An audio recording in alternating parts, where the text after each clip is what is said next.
আমার বিয়ে হয়েছে প্রায় 2 সপ্তাহ হয়ে গেছে, মানে সব অনুষ্ঠান শেষ, সব লোকজন চলে গেছে। এখন নিজের সংসার, নিজের মন দিতে হবে। কিন্তু এখন এই 2 সপ্তাহ পরে ইদানিং করে ঘুম থেকে উঠলেই আমার কেন জানি না ওই বাড়ির কথা খুব মনে পড়ে, আর খুব মন খারাপ হতে থাকে।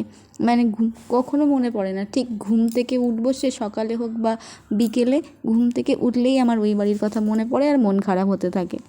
কিন্তু আমার বাপের বাড়ি আর শ্বশুর বাড়ি একই জায়গাতে, একই পাড়াতে, একই রাস্তাতেই। মানে যে রাস্তার শুরুতে আমার শ্বশুর বাড়ি, সেই রাস্তার শেষে আমার বাপের বাড়ি।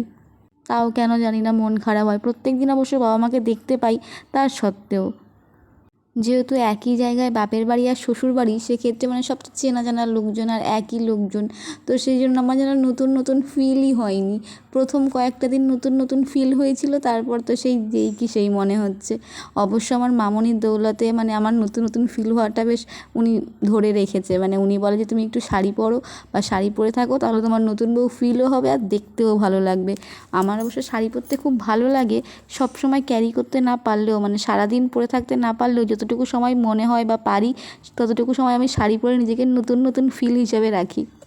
আর বিয়ের পর মোস্ট ইম্পর্টেন্ট কাজ হচ্ছে সিঁদুর পরা। মানে স্নান করে এসে কিছু করি আর না করি, সিঁদুরটা আগে পরতে হবে, কারণ সিঁদুরটা পরার পর তো নিজেকে আমি দেখি আমাকে কতটা সুন্দর লাগছে। সিঁদুর পরার পর কমসে কম 2 থেকে 3 মিনিট সময় ধরে আমি শুধু নিজেকেই দেখি যে আমাকে কেমন লাগছে। যতই হোক নতুন সাজ বলে কথা, সেই জন্য বোধহয় এরকম মনে হয়। আমি যখন বিয়ের পর প্রথম এই বাড়িতে আসি আর প্রথম দিন যখন সিঁদুর পরি, তখন আমার এক জা বলেছিল যে এখন নতুন নতুন সিঁদুর পরে নমস্কার করবে। ওনার কথাটা আমি ঠিক মনে রেখে দিয়েছি, আমি সব সময় এখন সিঁদুর পরে নমস্কার করি। এটা অবশ্য আমি অনেকে দেখেছি যে বিয়ের পর নতুন নতুন সিঁদুর পরে নমস্কার করাটা নিয়মটা।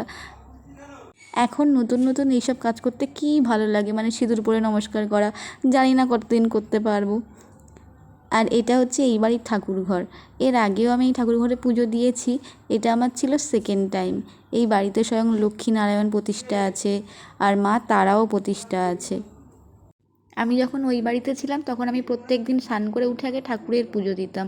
এই বাড়িতে অবশ্য সেরকম কিছু করি না, কারণ আমার ভাগনা আছে, ও খুব ঠাকুরের পুজো টুজো, মানে ও খুব ঠাকুরের ভক্ত, ও অবশ্য এইসব করে। আমি খুব কম মাঝে মধ্যে ঠাকুরের পুজো টুজো দিই। আমার ভাগনার সাথে মজা হাসি ঠাট্টা করতে করতে কখন যে আমার দিন কেটে যায় আমি বুঝতে পারি না, বেশ ভালো লাগে। আর এটা ছিল আমার এই বাড়ির করা প্রথম রান্না, ডিমের তরকারি। খেতে ভীষণ জঘন্য হয়েছিল।